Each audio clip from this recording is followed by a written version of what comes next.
Lorsque Jésus étend la main, il s'agit là d'une expression biblique ambivalente. C'est tantôt un geste de bienveillance et de protection à travers lequel se manifeste la force divine. Ce que fait Jésus pour guérir un lépreux dans Matthieu 8, 3. Tantôt un geste de réprimande ou de sanction face à un mal. Rappelons-nous l'absence de compromis et de la miséricorde vis-à-vis du mal. Le Christ n'étendra jamais la main en ce sens.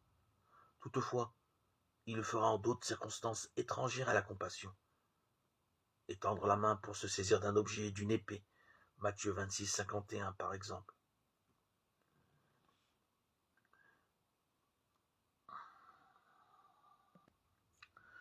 Terminons là notre tour d'horizon des manifestations des compassions du Christ. Ils ne sont qu'épiphénomènes des dispositions de son âme à l'égard de la souffrance humaine. Il nous montre que Jésus est l'icône de la miséricorde divine mise en acte.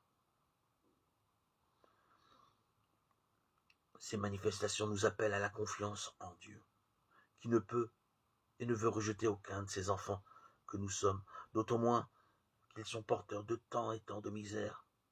Ils nous sensibilisent aussi au fait que Jésus n'a pas prodigué ça et là des signes de miséricorde, mais que sa vie entière témoigne de la compassion divine.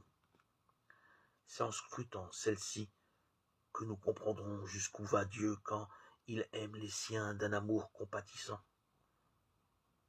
Et tout ce que nous pouvons attendre d'un tel amour